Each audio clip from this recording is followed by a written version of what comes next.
Na nossa prática diária de consultório, é comum o relato de pacientes que estão fazendo uso de colírio. Porém, muitas vezes esses pacientes acabam fazendo uso de medicação em colírio de maneira inadvertida. A maioria das vezes, os pacientes estão usando uma medicação para a finalidade de lubrificação e acaba acontecendo que muitas vezes o colírio que está sendo usado ele não tem esse potencial, ou enfim, não é destinado para isso aí, para lubrificação de olho. Então o que acontece? Por que acontece isso? Muitas vezes acaba acontecendo isso por prescrição de maneira inadvertida por profissionais não qualificados ou mesmo por populares, por vizinho que usa, um parente que usa, um amigo que usa e realmente acaba causando um alívio momentâneo da situação de ressecamento ocular ou outro desconforto que o paciente venha tendo. Mas claro que isso a médio e longo prazo acaba podendo gerar outras consequências que podem até ser graves ou mesmo agravando o problema de olho seco. Tem que se tomar muito cuidado com colírios ditos como lubrificantes que contêm na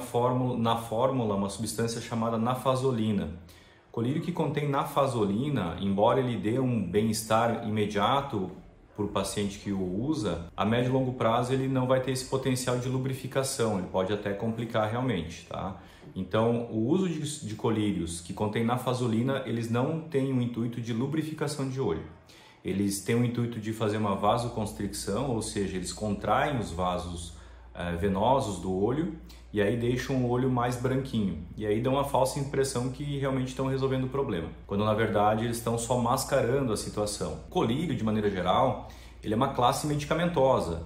E dentro da formulação dessas formulações medicamentosas existem várias componentes que podem transformar o colírio em antibiótico, em corticoide, em colírio para baixar a pressão do olho, em colírio anti-inflamatório e realmente colírio lubrificante também. Dentre os colírios lubrificantes, mesmo estando classificado como lubrificantes, nem todos são iguais.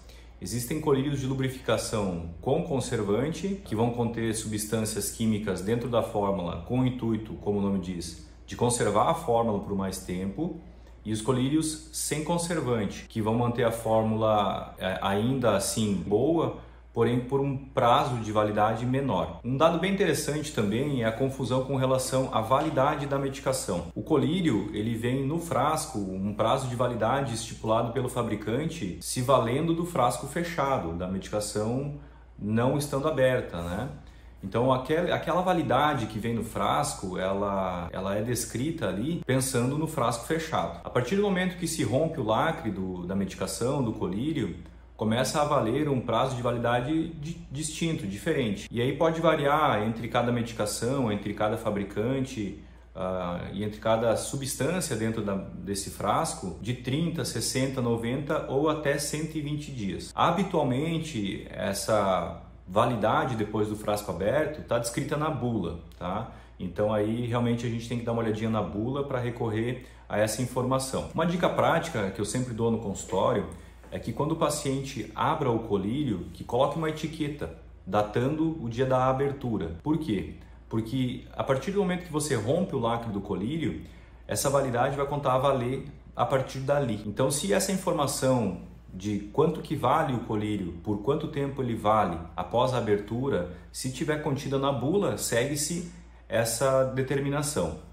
Ah, beleza, eu li a bula e não tem nada contido ali. Por questão de precaução, recomenda-se que não se use colírio aberto a partir do 30º dia, ou seja, correu 30 dias com o colírio aberto, né? O colírio está aberto há mais de 30 dias, recomenda-se, por precaução, descartá-lo. Voltando um pouquinho com relação aos lubrificantes, que são os colírios hoje mais usados no dia a dia, existem os colírios com conservante, como eu havia falado, e a finalidade desses conservantes é manter a fórmula estável e estéril de micro-organismos por mais tempo. E aí, habitualmente, esses colírios podem ter uma validade, mesmo com o frasco aberto, de 90 a 120 dias. Sempre recomenda-se avaliar a bula dessas medicações e ver o prazo de validade estipulado pelo fabricante. E os sem conservantes, eles, por não ter um conservante, que nada mais é do que uma formulação química para deixar o colírio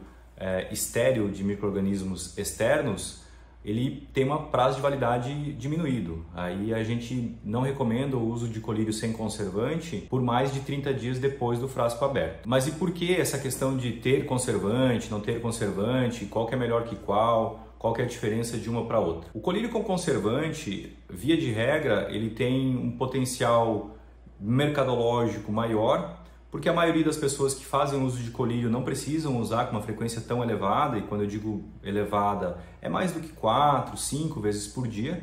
Então, uma limitação da questão de colírio com conservante é a frequência de uso.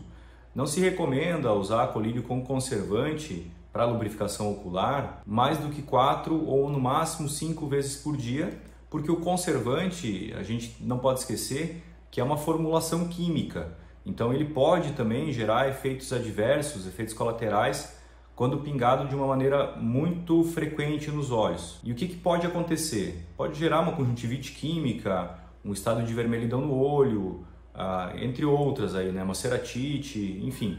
Uma série de achados podem acontecer, uma série de sinais e sintomas podem vir a decorrer devido ao uso excessivo por contágio, por contaminação ali excessiva do uso do conservante. Os colírios sem conservante, eles acabam sendo usados em pacientes principalmente pós-operatórios, de cirurgia refrativa, alguns pacientes de cirurgia de catarata, em uso de lente de contato ou em pacientes que têm uma necessidade de fazer uso com mais frequência, né? Um paciente com síndrome de Sjögren, por exemplo, que tem um olho ressecado muito grave, e aí pode-se usar com mais frequência esse colírio. O que a gente recomenda sempre é que os colírios sem conservante, por serem mais frágeis, se mantenha uma preservação mais adequada, né? Um armazenamento mais adequado e mais cuidadoso ainda do que os que contêm conservante. E o que isso significa? A gente evitar a exposição dessas medicações à luz direta, a um calor excessivo. Então o que a gente habitualmente recomenda é que se mantenha esses colírios sem conservantes guardados na geladeira, não muito próximo do freezer para que eles não congelem, mas guardado dentro da geladeira e que não se passe 30 dias do prazo de validade. Eu vou responder a algumas perguntas que são bem frequentes também do dia a dia, tá? Sem conflito de interesse, não tenho interesse comercial nas marcas ou enfim, medicações que eu vou acabar citando. O Moura Brasil, que é um colírio extremamente frequente de uso no mercado, ele contém nafazolina, assim como o Claril e o Cristalin também contém. Então essas medicações, embora sejam usadas de maneira bem frequente, elas não têm a classificação ou um intuito de serem colírios de lubrificação. Eles têm outras finalidades, são colírios bons sim, desde que prescritos para as coisas adequadas que eles foram criados, tá?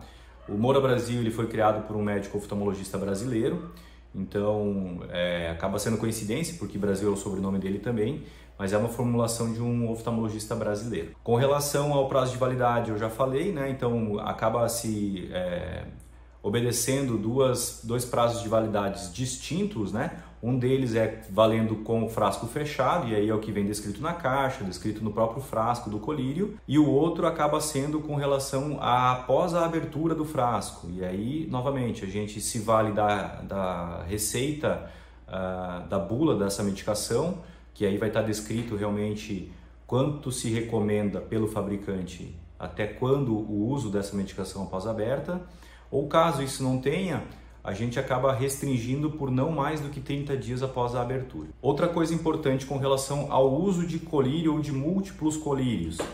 O colírio, a gente não deve tocar o frasco do colírio no olho para pingar, porque isso pode levar a uma contaminação. A gente leva isso como regra, mas obviamente que a regra ela deve ser mais obedecida ainda em casos de infecção como uma conjuntivite, né?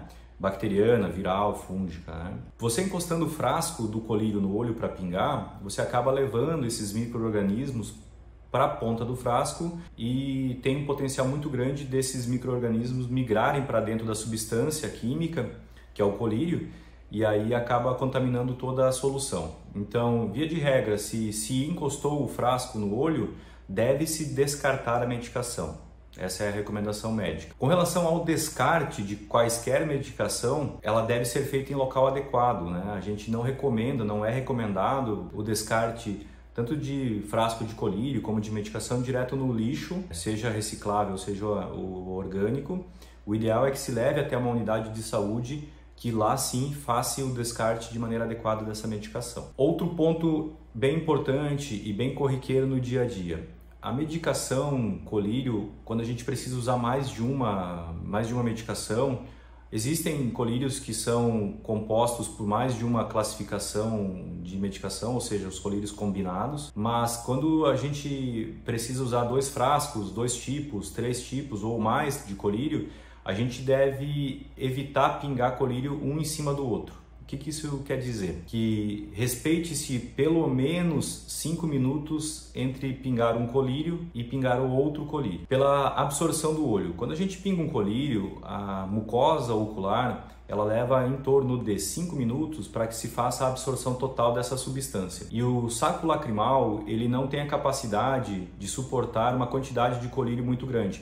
Tanto que quando a gente pinga uma gota somente no olho, via de regra ainda excede a capacidade desse saco lacrimal e essa gota vai acabar saindo, tá? Pelo menos uma parte dela. E isso não tem problema nenhum, isso já é idealizado pelos próprios produtores que fabricam os colírios, tá? Porém, quando você pinga uma gota, logo em seguida, não esperando 5 minutos, e pinga uma outra gota de um outro frasco de medicação colírio, você vai acabar podendo interferir na absorção tanto da primeira quanto da segunda medicação. E isso pode interferir na absorção e, consequentemente, na eficiência dessas medicações, tá? Então, por isso a recomendação de respeitar ao menos 5 minutos entre pingar uma gota e pingar outra gota. Outro ponto, o colírio ele deve ser sempre de uso individual, né? Eu costumo falar em consulta que o colírio ele é que nem uma escova de dente, né? Ele deve cada um ter o seu. Ah, mas meu marido, meu filho, minha esposa, ou enfim, meu companheiro, companheira acaba usando a mesma medicação para lubrificação ou para glaucoma, é igual à minha. Qual é o problema de eu usar o mesmo colírio dele? Como ele é uma medicação de uso tópico e que acaba chegando bem perto do olho, a recomendação é que cada um tenha o seu, para evitar contágio de um com o outro, tá? Então, realmente recomenda-se o uso individualizado de uso do colírio, né? Cada um com o seu realmente, tá? Também não recomenda-se guardar colírio, assim como qualquer outra medicação, nos ambientes que a gente acaba mais guardando, que é no banheiro, né? Por quê? Porque o banheiro, ele é horrível para se guardar isso e porque ele é ótimo para bactérias e fungos, né? É um ambiente quente e úmido, então ali é perfeito para proliferação desses micro-organismos e, consequentemente, aumenta o índice de contaminação dos frascos e, consequentemente, das substâncias que estão dentro desses frascos de colírio.